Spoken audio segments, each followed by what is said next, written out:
Perna, also called Mytilus. Example species belong to the phylum Mollusca and class Pelecypoda.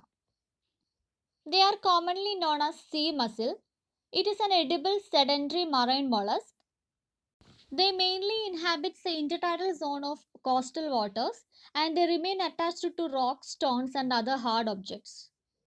Sometimes they inhabit in large populations on rocky shores, and such areas are called mussel beds. There are two species of Perna in India, and they are Perna viridis, which is green mussel, and Perna indica, brown mussel. Green mussels are mainly distributed in the east and west coasts of India, and brown mussel has a restricted distribution from Varkala to Kanyakumari.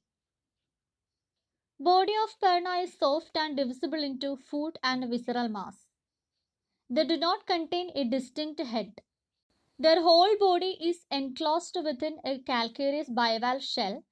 The two pieces of the shells are hinged together by means of a hinge ligament. Each valve is a wedge shape. It is anteriorly pointed and posteriorly expanded. A narrow anterior end is called a umbo, and these shell valves are drawn inward and outward by means of anterior and posterior adductor muscles.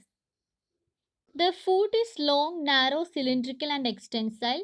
It contains a ventral pedal groove which leads to byssus cavity. And this cavity contains the byssus gland which secretes sticky filaments called byssus threads. And these threads helps in attachment of this perna into rocks. The second body part visceral mass which is soft and massive, and this visceral mass is enveloped by bilobed mantle. On the posterior side of this bilobed mantle, the two lobes fuse to form two siphons, namely inhalant siphon and exhalant siphon. Inhalant siphon is also known as branchial siphon, and exhalant siphon is also known as anal siphon. Inhalant siphon is short and broad and it is provided with the tentacles. Water from the outside enters the mantle cavity through this inhalant siphon, and the water passes out from the mantle cavity through this exhalant siphon. Their mouth is provided with a pair of labial paths on each side, and they have a well developed ctenidia or gills for their respiration, and each ctenidium is formed of two laminae and each laminae is formed of two lamellae. There are certain vascular respiratory membranes which are present at the base of ctenidia, and they are called plicate membranes. They possess a pair of simple eyes for their vision. Their sexes are separate.